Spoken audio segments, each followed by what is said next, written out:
Hello friends, welcome to PM classes. Basically अपने previous video में मैंने बात किया था इलास्टिसिटी ऑफ डिमांड के बारे में, जिसमें हमने उसके first type price elasticity of demand को डिस्कस किया था। और हमने यह देखा था कि जब किसी कमोडिटी के डिमांड में चेंज उसकी प्राइस के कारण होता है तो उसे प्राइस इलास्टिसिटी ऑफ डिमांड कहते हैं।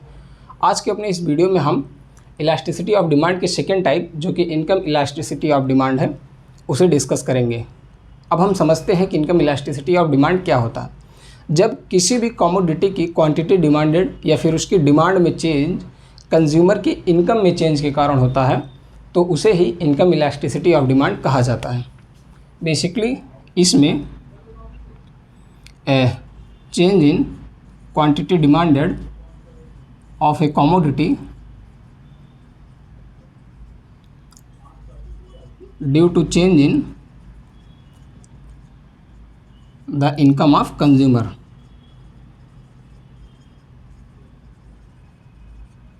इसे ही हम इनकम इलास्टिसिटी ऑफ डिमांड कहते हैं। इनकम इलास्टिसिटी ऑफ डिमांड को अगर मैथमेटिकली एक्सप्रेस करें तो सेम जैसे हमने प्राइस इलास्टिसिटी ऑफ डिमांड को देखा था कि percentage change in quantity demanded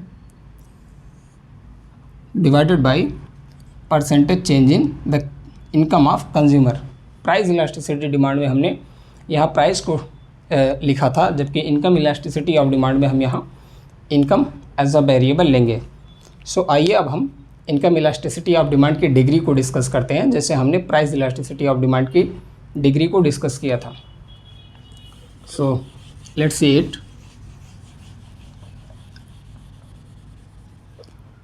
income elasticity of demand में जो फर्स्ट डिग्री को हम डिस्कस करेंगे वो है हाई इलास्टिक डिमांड।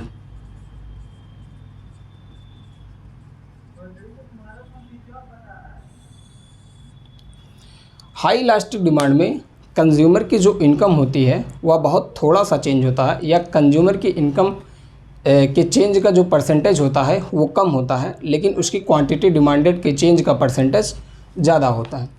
इसे ही हम यहाँ देखेंगे। इसे एक ग्राफ के थ्रू हम समझते हैं। This is our X axis, जिस पे हम क्वांटिटी डिमांडेड को डिनोट करते हैं, और ये हमारा वाई एक्सिस जिस पर हम इनकम को डिनोट करेंगे, दैट इज़ इनकम।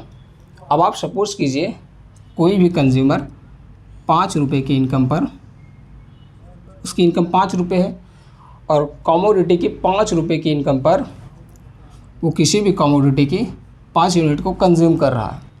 चूँकि इलास्टिक डिमांड है और हाई इलास्टिक डिमांड है, तो इसमें कंज्यूमर का इनकम थोड़ा चेंज होता है और जो उसकी क्वांटिटी डिमांडेड है वो ज़्यादा चेंज होती है। अब सपोज़ कीजिए कंज्यूमर की इनकम 5 रुपये से बढ़कर 7 रुपये हो गई, मतलब 2 रुपये इंक्रीज़ हुआ, लेकिन उसकी क्वांटिटी डिमांडेड 5 रुपये से बढ़कर 10 रुपये हो गई। सो हमारा जो यहाँ डिमांड कर्व है वो अपवर्ड स्लोपिंग डिमांड कर्व है, और यहाँ हमारा income elasticity of demand is greater than 1। Greater than 1 होने का मतलब कि इनकम में चेंज कम होगा लेकिन क्वांटिटी डिमांडेड में चेंज अधिक होगा। That is our high elastic demand. Same इसे हमने प्राइस इलास्टिसिटी डिमांड में देखा था। अगर आपने उस वीडियो को ना देखा हो तो मैंने उस वीडियो का लिंक डिस्क्रिप्शन बॉक्स में दे दिया है, आप उसे देख सकते हैं। अब हम इसकी सेकेंड टाइप को डिस्कस करेंगे, that is low elastic demand. आप इसके जस्ट अपोजिट कंडीशन को अज्यूम कीजिए और आप आसानी से लो इलास्टिक डिमांड को समझ सकते हैं। That is our second type, low elastic demand. High elastic demand में हमने देखा कि इनकम कंज्यूमर की अधिक चेंज हो रही है, लेकिन उसकी अपेक्षा उसकी क्वांटिटी डिमांडेड कम चेंज हो रहा है। उसका अपोजिट लो इलास्टिक डिमांड में हम देखेंगे कि क्वांटिटी डिमांडेड अधिक चेंज होगा, जबकि कंज्यूमर की जो इनकम है वो बहुत थोड़ी सी ही चेंज होती है। तो आइए इसे देखते हैं।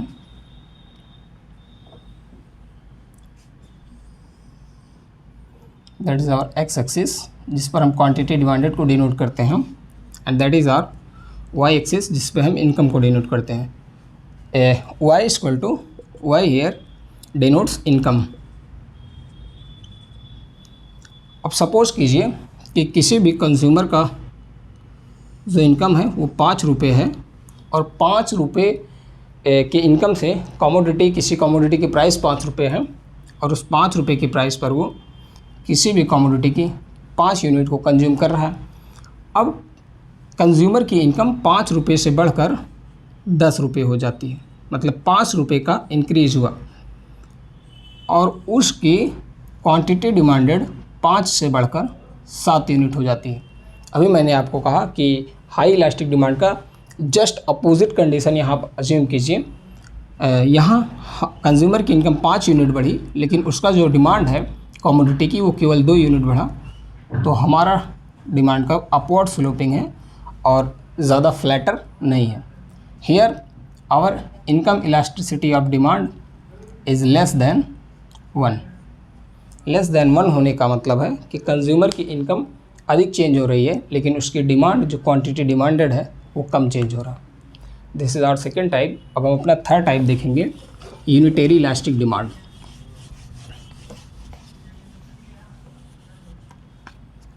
और third type is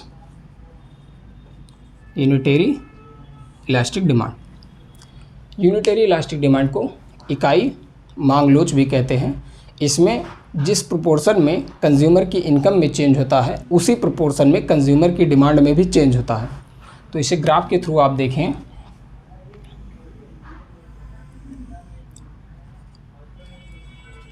that is our Y axis and here income is denoted.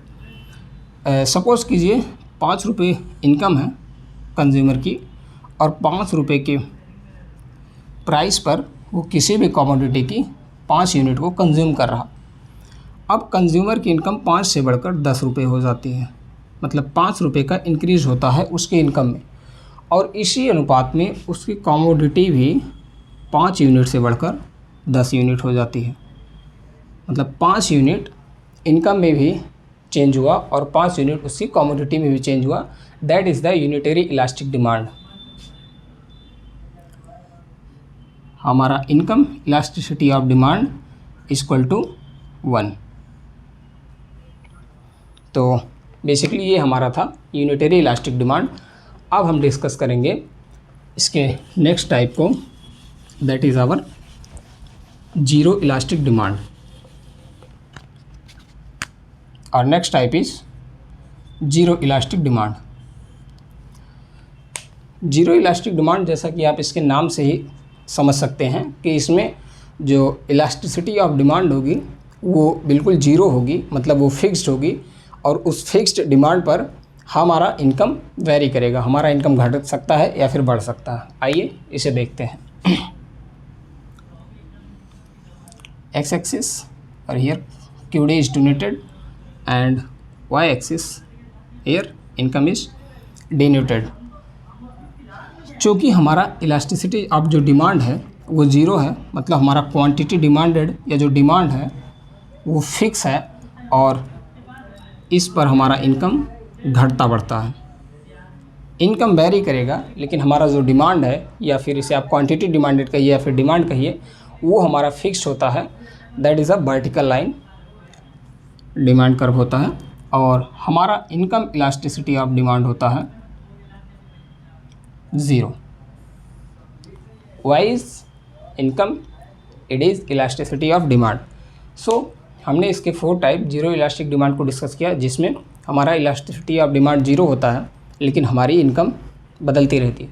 अब हम इसके लास्ट टाइप को, जो कि निगेटिव इलास्टिसिटी ऑफ डिमांड है, उसे डिस्कस करेंगे।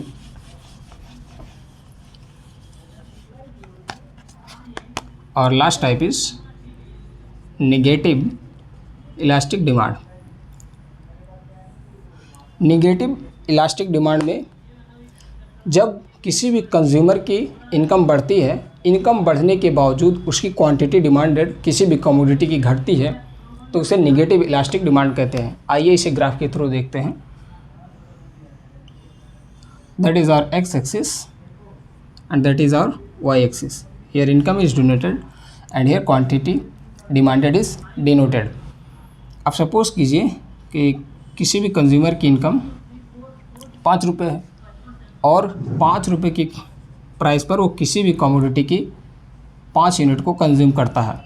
अब उस कंज्यूमर की इनकम 5 रुपये से बढ़कर 10 रुपये हो जाती है, जिसका मतलब है उसकी इनकम में 5 रुपये की इंक्रीज हुई, लेकिन उसकी क्वांटिटी डिमांडेड जो है वो 5 से घटकर 3 हो जाती है।